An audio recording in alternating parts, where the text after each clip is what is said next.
வணக்க மக்களே, 50 கிலோ பலவைக்கு செம்மையாக வேறு லெவலில் சாம்பார் செஞ்சுருக்கோம். அதாவது 350 பேர் சாப்பிட்லாம், அந்த அளவுக்கு நம்ம சாம்பார் செஞ்சுருக்கோம். சூப்பராக கத்திரிக்காய், முருங்கைக்காய், மாங்காய், புளி சேர்த்து வேறு லெவலில் சாம்பார் பாருங்கள், வேறு லெவலில் இருக்குது, சூப்பராக இருக்குது.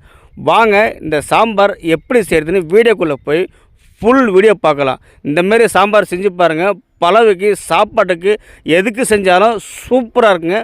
வாங்க வீடியோக்குள்ளே போய் ஃபுல் வீடியோ பார்க்கலாம். 2 லிட்டரு நாம் சன்ஃப்ளவர் ஆயில் சேர்த்துடலாம். ஆயில் சேர்த்துட்டு ஆயில் பாதி அளவு சூடாகினதும் 200 கிராம் சீரகம் சேர்த்துடலாம். ஆயில் வந்து ஃபுல்லாக சூடாகக்கூடாது, சீரகம் கருகிடும். பாதி அளவு சூடாகினா போதும்.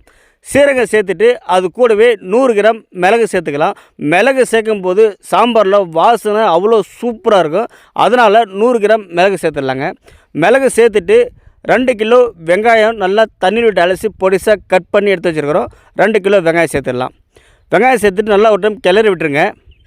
கிளறி விட்டுட்டு வெங்காயம் பிரியாணிக்கு வதங்குற மாதிரி பொன்னிறமாக வதக்கக்கூடாது, பாதி அளவு வதங்கினா போதும். அப்போ தான் சாம்பார் நல்ல டேஸ்ட் கொடுக்கும், சூப்பராக இருக்கும், வேறு லெவலில் இருக்குங்க சாம்பார்.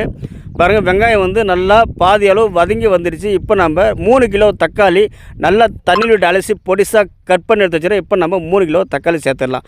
தக்காளி சேர்த்து செய்யும்போது இன்னும் டேஸ்ட் வேறு லெவலில் அள்ளும். தக்காளி கூடவே 7 கிலோ முருங்கைக்காய், 15 கிலோ கத்திரிக்காய் தண்ணியில் விட்டு அலசி கட் பண்ணி எடுத்து வச்சுருக்கோம், அதையும் நம்ம சேர்த்துடலாம். அது கூடவே தேவையான அளவு உப்பு சேர்த்து 10 லிட்டர் தண்ணி ஊற்றி அரை வேக்காரில் வேக விட்ருங்க. அப்போ தான் நல்லா வெந்து உப்பு நல்லா இறங்கி இருக்கும் கத்திரிக்காய் முருங்கைக்காயில். பாருங்கள், கத்திரிக்காய் அரை வேக்காடு வெந்துருச்சு. இப்போ நாம் தேவையான மசாலா என்னென்னு பார்க்கலாம் வாங்க.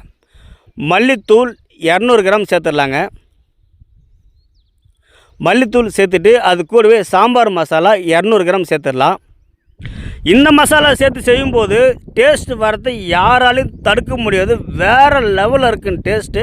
சாம்பார் மசாலா சேர்த்துட்டு அது கூடவே தனி மிளகாய் தூள் 200 கிராம் சேர்த்துடலாம். எதுக்கு நம்ம 200 கிராம் சேர்க்குறோன்னா, அங்கே பலவை செஞ்சுருக்கோம், அதெல்லாம் நம்ம மிளகாத்தூள் எதுவுமே சேர்க்கலை, பச்சை மிளகாய் மட்டும் தான் சேர்த்துருக்கோம். காரம் அதிகம் வராது, அதனால் நம்ம தனி மிளகாத்தூள் 200 கிராம் சேர்த்துக்கலாம். அது கூடவே வரமிளகாய் 100 கிராம் சேர்த்துடலாங்க.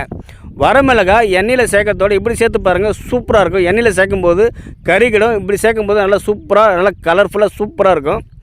மசாலா சேர்த்து நல்லா ஒரு டைம் கிளறி விட்டுருங்க. பாருங்கள், மசாலா காயில் நல்லா மிக்ஸ் ஆகி வந்துருச்சு. இந்த டைமில் 200 கிராம் மஞ்சத்தூள் சேர்த்துடலாம்.